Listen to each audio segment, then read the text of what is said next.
Jesus died on a hill called Golgotha, and it means the place of a skull, and it looks like a skull. If you've ever been to Jerusalem, it looks like a human skull. The cross was stuck in top of a mine because Jesus came to set us free. But remember, Jesus said, the truth will make you free. And so the truth applied to our minds means that we're free people. If your mind isn't free, it really doesn't matter what else is, because your mind is where your thoughts, your actions come from. And it's where the devil attacks us. Remember that Jesus was attacked by the devil in the wilderness, and all the devil did was spoke lies and half-truths to him. Adam and Eve in the Garden of Eden, the first thing that the devil did was attack truth in their minds. Has God surely said? It was a mental assault on their minds. So we have to watch our minds and make sure that our minds are in the right place, or the devil's going to have an opportunity. And so adultery always happens in an atmosphere of darkness and deception. Always, 100% of the time. There are always wrong thoughts in people's mind that precede the adultery, whether it's just an emotional affair or a mental affair or a physical affair. There's always those things. So we have to tell ourselves the truth. First of all, about ourselves. The truth about ourselves. And the truth is, we're all tempted. And at some point, all of us could fail morally. I could. I know I could. I will not tell myself the lie that I couldn't, because I could. I'm happily married. I have the most beautiful wife in the world, most wonderful wife in the world. But I know I could. If King David could, I could. You know, he was one of the greatest men in the Bible, a man after God's heart.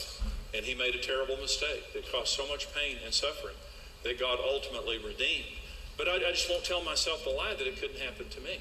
Because if I tell myself that it can't happen to me, then I could get sloppy, I could act like I'm the exception, and put myself in a circumstance where I could fail. But when I tell myself it could happen to me, it sobers me up. And it makes me understand, I've got to be careful about what I do. I've got to be careful about the environment that I'm around. And I've got to work on my marriage and keep my heart and mind pure. So I think we just have to tell her, you know, under the wrong set of circumstances, just about any of us could do anything. And so we need to be humble and truthful about that. The second truth we need to tell ourselves is the truth about sin. And this is the truth. Romans 6:23 says the wages of sin is death. And it is. I wasn't born a preacher.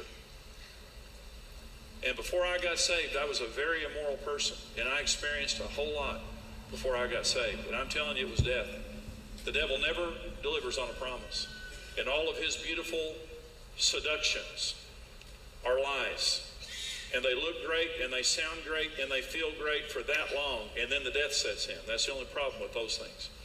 And a lot of times people tell themselves lies that lead to, you know, the act of adultery or the act of sin. One of the lies is, I deserve to be happy. So many people today are saying that's not in the Bible, that anyone deserves to be happy. And in the Constitution of the United States, it says that we have the right to pursue happiness, but it's not a guarantee. But I want to tell you something about happiness, and you need to remember this. It's worth the ticket price of you getting in here today. The full ticket price. You can't be happy trying to be happy. Happiness cannot be frontally pursued.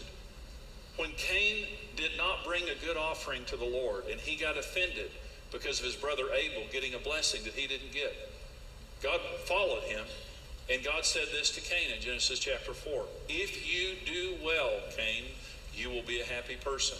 If you do not do well, sin is crouching at your door, and its desire is to master you, but you must master it.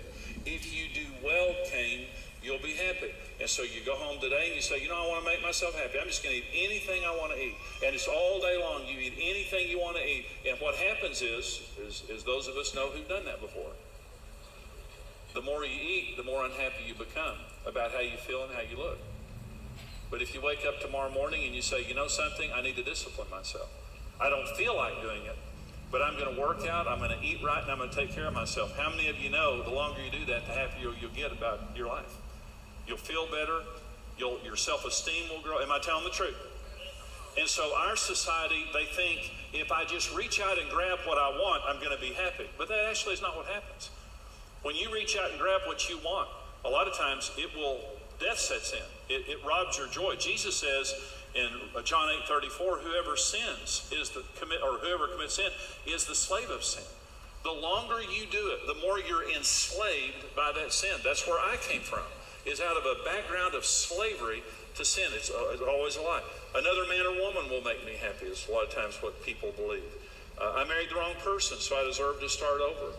That's what Karen and I believed many years ago. Now we understand we didn't marry the wrong person. We were just being lied to by the devil. It will spice up my marriage, a lot of people believe. Everyone will do it. It will not spice up your marriage. It will destroy your marriage, or at least significantly harm your marriage. It will not do that.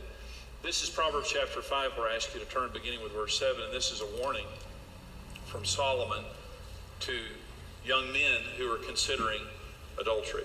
Now then, my sons, listen to me. Do not turn aside what I say. Keep to a path far from her. Do not go near the door of her house, lest you give your best strength to others and your years to one who is cruel. Lest strangers feast on your wealth and your toil enrich another man's house. At the end of your life you will groan when your flesh and body are spent.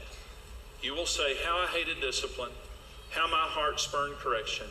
I would not obey my teachers or listen to my instructors. I have come to the brink of utter ruin in the midst of the whole assembly. And there's some key phrases in there. Your best strength to others. Your years to the one who is cruel. Strangers feast on your wealth. Your toil will enrich another man's house. 25% of men who commit adultery ruin their families financially. Your flesh and body will be spent. The brink of utter ruin in the midst of the whole assembly. And so, Solomon's just telling the truth here about what really happens when this happens. Now, God is redemptive, and when a person makes a mistake and they repent, well, God is a forgiving, redeeming God. And so it doesn't always go to this extent, but this is the truth here about what can happen that you didn't plan on happening.